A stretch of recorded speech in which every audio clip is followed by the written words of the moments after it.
Hello everyone, welcome to our channel computer study zone. आज हम बात करने वाले हैं डीबीएमएस सब्जेक्ट के बारे में, जिसका फुल फॉर्म होता है डेटाबेस मैनेजमेंट सिस्टम। सो इस सब्जेक्ट में हम क्या क्या देखेंगे, इस सब्जेक्ट में हमारे लिए इम्पॉर्टेंट क्या है जो कि यूनिवर्सिटी एग्जाम में पूछा जाता है, कौन कौन से टॉपिक है इस सब्जेक्ट में जो कि मेजर टॉपिक है आपके यूनिवर्सिटी एग्जाम के लिए, हम इसके बारे में देखेंगे। इंपॉर्टेंट टॉपिक डिस्कशन करेंगे, ये एक क्विक ओवरव्यू होगा पूरे सब्जेक्ट का। इसके बाद आप जिस भी टॉपिक में डिटेल वीडियो चाहेंगे, मैं आपके लिए डिटेल वीडियो लेकर के आऊंगी। अभी आप यहाँ पे पूरे सिलेबस को यहाँ पर देखेंगे कि आपको डीबीएमएस में कौन कौन से टॉपिक्स कवर करने हैं। तो चलिए देखते हैं स्टार्टिंग से। सबसे पहले तो डीबीएमएस क्या होता है। DBMS means database management system, यानी कि आपके पास जो डेटा दिया हुआ है, आपके पास जो डेटाबेस है, उसे आपको कलेक्ट करना है। इसमें जो डेटा होगा वो कैसा होना चाहिए, इंटर रिलेटेड होना चाहिए। इट मींस कि डेटाबेस जो है कलेक्शन ऑफ डेटा होता है, जिसमें जो डेटा प्रेजेंट है वो आपस में रिलेटेड होता है। फॉर एग्जांपल, स्टूडेंट का आपने नेम दिया, एक टेबल आपके स्टूडेंट के नेम से है। सिमिलरली आपने स्टूडेंट का एनरोलमेंट दे दिया जो कि रिलेटेड है आपस में। आप ऐसा नहीं होगा कि स्टूडेंट की एंट्री करते करते आप एम्प्लॉय पर आ गए, जो कि कंपनी का डेटा होगा। आपको दो अलग टेबल, आपने एक टेबल 1 बनाई जिसमें कि एम्प्लॉय डेटा होगा, टेबल 2 बनाई जिसमें कि स्टूडेंट डेटा होगा। तो इसमें जो डेटा दिया हुआ है ये आपस में रिलेटेड होना चाहिए। अब इसमें इसकी जो डेफिनेशन है, यहाँ पर आप डिफरेंट टाइप के ऑपरेशन परफॉर्म कर सकते हैं। डीबीएमएस से आप डेटा एक्सेस कर सकते हैं, डेटा इंसर्ट कर सकते हैं। इसमें जो आपको डेटा दिया है उसे अपडेट एंड मॉडिफाई भी आप कर सकते हैं। Database management is also known as DBMS, जैसे कि आपको डीबीएमएस का फुल फॉर्म मैंने बताया। DBMS is a software which is use to manage the database. It means कि आपको डेटा को मैनेज करने के लिए हम डीबीएमएस का यूज करते हैं। MySQL and Oracle are some of the most popular database management system.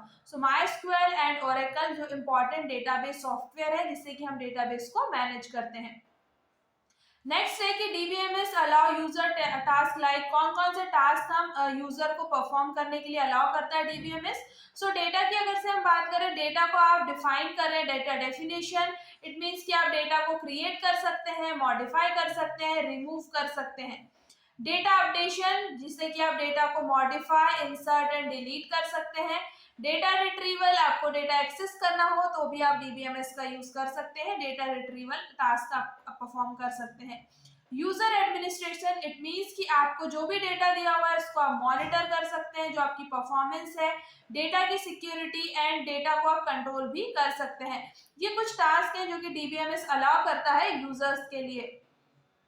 Next हम देखते हैं shift to DBMS from file system, यानी कि हमारे पास फाइल सिस्टम जब था, हम फाइल सिस्टम का यूज कर रहे थे, बट हम डीबीएमएस क्यों यूज कर रहे हैं, डीबीएमएस की क्यों नीड हुई हमें, क्योंकि फाइल सिस्टम प्रॉपर हम ऑर्गेनाइज कर रहे थे, फाइल में हम डिफरेंट डिफरेंट फाइल्स फोल्डर्स बना के हम काम कर रहे थे। फिर डीबीएमएस की हमें क्यों नीड है, क्यों डीबीएमएस का यूज किया जा रहा है। तो देखिए, डेटा की रिडंडेंसी को रिमूव करने के लिए, डेटा में इनकंसिस्टेंसी ना हो, क्योंकि फाइल सिस्टम में सब प्रॉब्लम आ रही थी। डेटा को एक्सेस करने में भी फाइल सिस्टम में हमें टाइम ज्यादा लग रहा था। अनऑथराइज एक्सेस, मतलब आपकी फाइल एक सिस्टम, आप सिस्टम पर डिपेंड हो गए थे जिसमें कि सिक्योरिटी के कोई चांस नहीं थे। आप डीबीएमएस के थ्रू डेटा को सिक्योर भी कर सकते हैं। No concurrency and no backup और रिकवरी, आपका डेटा लॉस्ट हो गया तो आप उसे रिकवर नहीं कर सकते थे फाइल सिस्टम में, इसलिए डीबीएमएस से हमें शिफ्ट होना जरूरी है। डीबीएमएस के आर्किटेक्चर की हम बात करें तो इसे 3 टायर आर्किटेक्चर या 3 लेयर आर्किटेक्चर में डिवाइड किया हुआ है। Physical level, conceptual level and external level. तो ये 3 आर्किटेक्चर में बेस्ड है। इसका पूरा ब्लॉक डायग्राम है जिसमें आपको डिटेल में physical level, conceptual level and external level database का जो आर्किटेक्चर है उसे हम समझते हैं। नेक्स्ट है डेटाबेस को डिजाइन आपको करना है। अब आपके पास डेटाबेस, फॉर एग्जांपल स्टूडेंट का हम लेकर के चल रहे हैं, स्टूडेंट का एक डेटाबेस डिजाइन करना है, तो आप कौन कौन से पैरामीटर्स, कौन कौन से फेजेस होंगे। कॉन्सेप्चुअल डिजाइन होगा जिसमें कि high level conceptual data model आप डिजाइन करेंगे। रिक्वायरमेंट्स क्या है क्लाइंट की, कौन कौन से डेटा को वो अपडेट करना चाहता है, इंसर्ट करना चाहता है। Logical design, the data is store in the relational model in the logical design, यानी कि डेटा कैसे आपस में रिलेटेड है, आप ये भी इसमें देखते हैं। नेक्स्ट है physical design, the data in the relational model is implemented using the standard commercial DBMS in design phases, यानी कि आपका डेटाबेस किस वे में आप रिप्रेजेंट करना चाहते हैं अपने क्लाइंट को, किस मॉडल पर बेस्ड है, ये हम फिजिकल डिजाइन में देखते हैं। नेक्स्ट आता है कि हमें डीबीएमएस की क्यों नीड है, क्यों जरूरी है डीबीएमएस। तो जैसा मैंने आपको फाइल सिस्टम से कंपेयर करके बताया था, डेटा को एक्सेस करना इजी है, store and management of data ये भी इजी है, जिससे कि आप इफिशिएंटली फाइल को मैनेज कर सकते हैं डीबीएमएस में। डेटा की डुप्लीकेसी जनरेट नहीं होती है, डेटा रिडंडेंसी हमें मिलती है। एंड कॉन्करेंसी डेटा एक्सेसिंग, यानी कि आप कॉन्करेंटली डेटा को एक्सेस कर सकते हैं। डेटा आप इसमें इजीली जब एक्सेस करेंगे तो इसमें आपको सिस्टम में आप इजीली एक्सेस कर पाएंगे एंड आपको टाइम भी कम लगेगा। And data integrity. नेक्स्ट है डीबीएमएस के ऑब्जेक्ट्स कौन कौन से हैं, डेटाबेस के ऑब्जेक्ट्स जो कि डीबीएमएस में होते हैं। तो आप डेटा में क्या क्या कर सकते हैं, व्यू कर सकते हैं, टेबल ड्रॉ कर सकते हैं, सीक्वेंस, सिनोनिम्स एंड इंडेक्स। तो ये कुछ ऑब्जेक्ट्स हैं। View it mean subset of data from more than one table are logically represented, मतलब कि आपके पास जो डेटा दिया हुआ है, जो आपके पास डेटाबेस में टेबल के फॉर्म में है, इसे आप व्यू कर सकते हैं, देख सकते हैं, जो कि सबसेट होता है डेटा का। टेबल जिसमें कि रो एंड कॉलम होते हैं, जिससे कि आप प्राइमरी डेटा को रिप्रेजेंट कर सकते हैं। सीक्वेंस जिससे कि प्राइमरी वैल्यू के रेफरेंस से आप डेटा को एक्सेस कर सकते हैं। सिनोनिम्स यानी कि alternative name from specific object, किसी ऑब्जेक्ट का आपने स्पेसिफिक नेम दे दिया जिसे कि आप सिनोनिम्स कहते हैं। Index it improve the performance of some particular queries, आप इंडेक्स देख करके इसकी जो क्वेरीज होगी, पर्टिकुलर क्वेरीज आप वहां से सॉल्व कर सकते हैं, जो कि आपके डीबीएमएस को और इजी कर देता है। नेक्स्ट हम बात करते हैं कौन कौन से टाइप होते हैं डीबीएमएस के। सो डेटाबेस के डिफरेंट टाइप्स हमने डिस्कस किए, तो मैंने कोशिश की जितने भी नंबर ऑफ टाइप के डेटाबेस है हम यहाँ पर देख लें कौन कौन से हैं डेटाबेस। डेटाबेस के टाइप में आता है centralised database, distributed database, relational database, no SQL database, cloud database, जिसका हम मोस्ट कॉमनली यूज अभी हम क्लाउड डेटाबेस का कर रहे हैं, object oriented database, hierarchical database, network database, personal database, operational database and enterprise database. तो ये डिफरेंट टाइप्स के डेटाबेस हैं जिसका हम यूज करते हैं। कई बार आपको कुछ लिमिटेड 4 या 5 डेटाबेस के बारे में ही देखने को मिलता है, ऐसा नहीं है कि आपके 4 या 5 ही होते हैं। मोस्ट कॉमनली यूज हो सकते हैं कि हम 4-5 टाइप के डेटाबेस को यूज कर रहे हैं, बट ऑल टाइप की अगर से मैं बात करूं तो इतने टाइप के तो डेटाबेस हमारे पास अवेलेबल होते हैं। नेक्स्ट आता है, जब हम डीबीएमएस की बात करते हैं, आता है नेक्स्ट आरडीबीएमएस। आरडीबीएमएस क्या होता है, relational database management system. Relational database management system, जिससे कि हम एसक्यूएल, माईएसक्यूएल सर्वर की हम बात करते हैं, IBM database 2, Oracle, MySQL, Microsoft access, ये सभी किस पर बेस्ड है, ये सभी बेस्ड है आरडीबीएमएस पर बेस्ड है, यानी कि रिलेशनल डेटाबेस पर बेस्ड है। अब देखते हैं दोनों में डिफरेंस क्या है। देखिए, DBMS application store data as file, जो डेटाबेस है वो किस फॉर्म में स्टोर है, फाइल के फॉर्म में। आरडीबीएमएस की जो एप्लीकेशन है इसमें टेबुलर फॉर्म में डेटा फाइल स्टोर है, ठीक है। नेक्स्ट है, DBMS is generally stored in either a hierarchical form और अ नेविगेशनल फॉर्म, बट यहाँ पे हायरार्किकल और नेविगेशनल फॉर्म में, बट यहाँ पर किस फॉर्म में है, प्राइमरी की डेटा वैल्यूज के फॉर्म में स्टोर होती है, टेबल्स में। Normalisation is not present in DBMS, तो डीबीएमएस में नॉर्मलाइजेशन प्रेजेंट नहीं होता है, बट आरडीबीएमएस में हम नॉर्मलाइजेशन कर सकते हैं। DBMS does not apply any security, किसी भी टाइप की सिक्योरिटी अप्लाई नहीं होती जब हम डेटा को मैनिपुलेट करते हैं, but data integrity constraints for purpose of acid property, यानी कि atomicity, consistency, isolation and durability, ये होती है एसिड प्रॉपर्टी जो कि आरडीबीएमएस में अप्लाई होती है। DBMS use file system to store data, so there will be no relation between table, तो हम यहाँ फाइल सिस्टम का यूज करते हैं जिससे कि टेबल्स में रिलेशन नहीं होता है। देखो, एक टेबल आपकी रिलेटेड है इंडिविजुअल टेबल, बट आपकी 2 टेबल यहाँ पर रिलेटेड नहीं होगी, ये इंडिविजुअल टेबल होंगी, है ना। तो बट आरडीबीएमएस में क्या होता है, हम जो रिलेशनशिप होती है, डेटा वैल्यूज भी store in the form of table as well, तो डेटा वैल्यूज स्टोर होती है टेबल के फॉर्म में, वो भी आपस में रिलेटेड होती है। आप प्राइमरी की, फॉरेन की का कॉन्सेप्ट यहाँ पर यूज करते हैं। DBMS has to provide some uniform method to access and the store information, कि आप कुछ यूनिफॉर्म मेथड है जिससे आप स्टोर इन्फॉर्मेशन को एक्सेस कर सकते हैं। बट इसमें जो टेबुलर स्ट्रक्चर होता है जिससे कि आप डेटा एंड रिलेशनशिप जो होती है उनके पास में वो आप एक्सेस कर सकते हैं स्टोर्ड इंफॉर्मेशन को। DBMS does not support distributed database, ये डिस्ट्रीब्यूटेड डेटाबेस को सपोर्ट नहीं करता है, बट RDBMS जो है वो डिस्ट्रीब्यूटेड डेटाबेस को सपोर्ट करता है। DBMS is meant to be for a small organization to deal with small, मतलब आप जब स्मॉल डेटा की बात करते हैं तब हम DBMS का यूज करते हैं, बट हम जब लार्ज डेटा को हैंडल करने की बात करते हैं जिसमें मल्टीपल यूजर्स हो, सिंगल यूजर के लिए तो हम DBMS का यूज कर रहे हैं, बट हमारे पास जो मल्टीपल यूजर्स होते हैं उसके लिए हम RDBMS का यूज करते हैं। अब जैसे इसका एग्जाम्पल की मैं बात करूँ तो XML इसका एग्जाम्पल है, but MySQL, SQL server, oracle, ये सभी RDBMS के एग्जाम्पल हैं। तो ये दोनों में डिफरेंस है DBMS एंड RDBMS में। नेक्स्ट आता है डेटा मॉडल्स। अब डेटा मॉडल्स क्या होते हैं, देखिए डिफरेंट टाइप के डेटा मॉडल्स होते हैं, जैसे कि relational data model, semi structure data model, entity relationship data model and object based data models, जो कि DBMS में यूज किए जाते हैं। अब बात आती है डेटाबेस लैंग्वेज की या फिर DBMS लैंग्वेजेस की। तो कौन कौन सी लैंग्वेज होती है?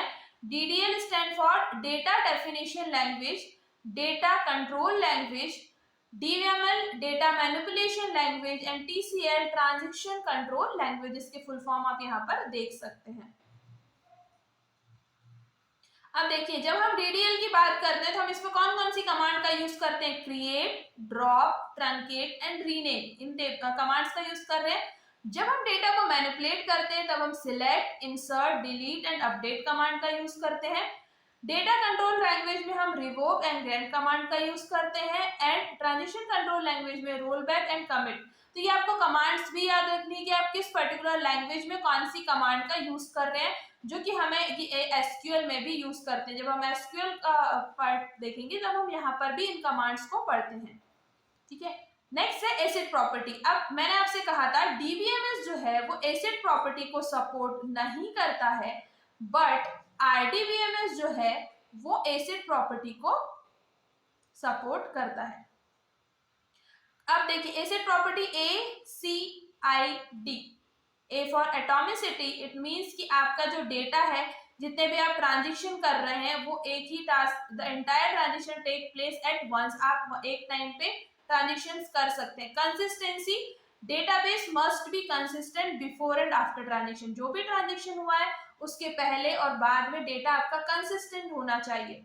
Isolation, multiple transaction occur independently without interference, मतलब कि आपके मल्टीपल ट्रांजेक्शन होंगे, क्योंकि हमने RDBMS में क्या बात करी है कि इसमें मल्टीपल यूजर्स होते हैं जिससे कि मल्टीपल ट्रांजेक्शंस होंगे, बट उससे किसी भी डेटा को इफेक्ट नहीं होना चाहिए, किसी भी टाइप से इंटरफेरेंस नहीं होना चाहिए। Durability, it means the changes of a successful transaction occur when if the system failure occur, जब आपके पास सिस्टम फेलियर होता है या इस टाइप की सिचुएशन होती है तो आपका डेटा जो है वो सक्सेसफुली ट्रांजेक्शन हुआ है या नहीं हुआ है, या आपका डेटा सिक्योर हुआ है या नहीं हुआ, ये हम ड्यूरेबिलिटी प्रॉपर्टी। तो ये टोटल 4 प्रॉपर्टीज होती हैं। एसिड प्रॉपर्टी हम इन्हें कहते हैं, जो कि यूनिवर्सिटी एग्जाम के पॉइंट ऑफ व्यू से एक इंपॉर्टेंट क्वेश्चन है आप सभी के लिए। नेक्स्ट हम बात करते हैं ER model. ER model it means entity relationship model, जो कि हमने कहा देखा था डेटा मॉडल्स, हम कौन कौन से डेटा मॉडल्स पढ़ने वाले हैं, तो उसमें एक ER मॉडल भी कॉन्सेप्ट था। ER मॉडल को हमने 3 पार्ट में डिवाइड किया हुआ है, एंटिटी, एट्रीब्यूट्स एंड रिलेशन। तो ये 3 टाइप्स है। Entity it means weak entity और स्ट्रॉन्ग एंटिटी, 2 टाइप्स हो जाएंगे। एट्रीब्यूट्स, की attributes, composite attributes, multi valued and derived attributes होते हैं। Relation 1 to 1, 1 to many to one and many to many relationships होते हैं ER मॉडल में। नेक्स्ट आपके पास कीज होती हैं, जो कि DBMS में एक इम्पॉर्टेंट पार्ट है। DBMS का कौन कौन सी कीज होती हैं? सुपर की, प्राइमरी की, आप चाहे तो इसकी डेफिनेशन भी नोट डाउन कर सकते हैं। सुपर की is a group of single और मल्टीपल कीज का एक कॉम्बिनेशन होता है। प्राइमरी की क्या होती है? कॉलम और ग्रुप की, एक टेबल की यूनिकली आइडेंटिफाई की हुई की होती है। कैंडिडेट की क्या होती है? Set of attribute that uniquely define tuples in database. Alternate की, it is a common column or group of column in a table that uniquely identify। Foreign की, जिससे कि आप रिलेशनशिप क्रिएट कर सकते हैं one table and another table के बीच में कॉमन की होगी, जो कि क्या होगी? फॉरेन की। कंपाउंड की, कंपोजिट की एंड सैरोगेट की। तो ये कुछ कीज होती हैं जो कि आप एसक्यूएल एंड डीबीएमएस जब पढ़ते हैं तब आपको इन कीज का यूज करते हैं, हम टेबल जब बनाते हैं तब। नेक्स्ट जैसे कि हमने देखा था रिलेशनशिप, जो कि ईआर मॉडल में भी हमने देखा था, कौन कौन सी टाइप की, 1 to 1, it means 1 to 1, 1 to many and many to many, ये रिलेशनशिप्स होते हैं।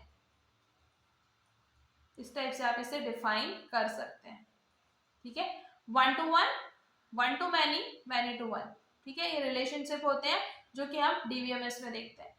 इसमें रिलेशनशिप ऑपरेशंस की हम बात करें तो select, project, union, set, set intersection, set difference, Cartesian product and rename operation, ये कुछ इसके ऑपरेशंस होते हैं जो कि रिलेशन में यूज किए जाते हैं। नेक्स्ट आता है ज्वाइन। सो ये एक बाइनरी ऑपरेशन है जो क्या अलाउ करता है प्रोडक्ट को, जिससे कि आप डिफरेंट जो आपके सिलेक्शन प्रोडक्ट्स होंगे आप इसको सिंगल स्टेटमेंट में आप इसको ज्वाइन कर सके। Natural join, outer join, equi join. So हम जब आउटर ज्वाइन की बात करते हैं इसमें left outer, right outer and full outer join, ये इसके टाइप्स होते हैं। नेक्स्ट टॉपिक है नॉर्मलाइजेशन। तो हमने डिफरेंस में जब देखा था डीबीएमएस में नॉर्मलाइजेशन क्या होता है, तो नॉर्मलाइजेशन क्या होता है, एक प्रोसेस है जो कि ऑर्गेनाइज करता है data in the table. So normalisation is a process of organising the data in a database. Data को ऑर्गेनाइज करने के लिए, डेटा को मिनिमाइज एंड रिडंडेंसी जो है इसको रिमूव करने के लिए, रिलेशनशिप एस्टेब्लिश करने के लिए इसका यूज किया जाता है।